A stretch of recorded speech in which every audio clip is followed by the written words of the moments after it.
அனைவருக்கும் வணக்கம். தனுசு ராசினியர்களுக்கு பாக்கியங்களை அள்ளித்தரும் பாஸ்கர யோகம். இந்த யோகத்தால் தனுசு ராசினியர்களுக்கு என்ன மாதிரியான நன்மைகள் எல்லாம் ஏற்பட இருக்கு என்பது குறித்தான முழுமையான பதிவு தான் இந்த வீடியோல நம்ம விரிவா பார்க்க போகிறோம். அந்த வகையில தனுசு ராசினியர்களுக்கு யோகங்கள் பல, அதில் முக்கியமானது சில. இப்படி இருந்தாலும் ஜாதகரை பொருளாதாரம், பதவி, நன்மதிப்பு என பல விஷயங்களை மேம்படுத்தி வாரி வழங்கும் யோகமே சிறப்பு பெறுகிறது.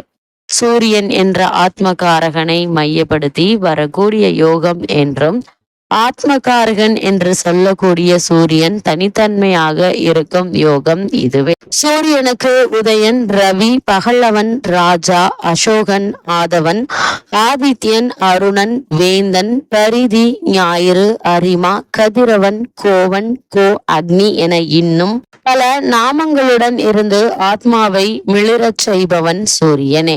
அப்படிப்பட்ட சூரியனின் யோகம் பெறும் ஆற்றலுடன் கூடிய ராஜ யோகமாக பாஸ்கர யோகத்தை ஜோதிடம் சொல்கிறது.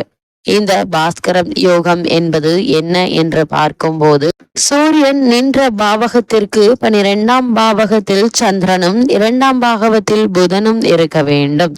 மேலும் சந்திரனுக்கு கேந்திரங்கள் என சொல்லக்கூடிய லக்ன பாவம் 1, சுகஸ்தான பாவகம் 4, கலத்திரஸ்தானம் என்ற பாவகத்தில் 7, கர்மஸ்தானம் என்ற பாவகமான 10 வியாழன் என்று இருப்பதும், சந்திரனுக்கு திரிகோணங்கள் என சொல்லக்கூடிய லக்ன பாவம் 1, பூர்வ புண்ணிய பாவகம் 5, பாக்கிய பாவகம் 9 வியாழன் இருப்பதும் பாஸ்கர யோகமாகும். இந்த யோகத்தால் தனுசு ராசினியர்களுக்கு என்ன மாதிரியான பலன்கள் எல்லாம் ஏற்படும் என்று பார்க்கும்போது, இவர்கள் பகைவர்களை வென்று வெற்றி பெறுபவர்களாக இருப்பார்கள்.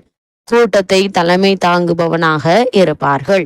கோவில் கட்டுதல் போன்ற பாக்கியங்களை பெற்றவனாக இருப்பார்கள். ஆரோக்கியமானவனாகவும் நீண்ட ஆயுள் கொண்டவனாகவும் இருப்பார்கள். எந்த சவாலையும் எதிர்கொண்டு அதற்கு தீர்வு காணும் திறமை படைத்தவனாக இருப்பார்கள். அரசியல் தலைவர்களுக்கு இந்த யோகம் இருக்க பெற்றால் சிறந்த பண்புடையவராகவும் நேர்மை உடையவராகவும் இருப்பார்கள். இந்த யோகம் மேம்பட என்ன செய்யலாம் என்று பார்க்கும்போது, தினமும் சூரிய நமஸ்காரம் செய்தல் சிறப்பை தரும்.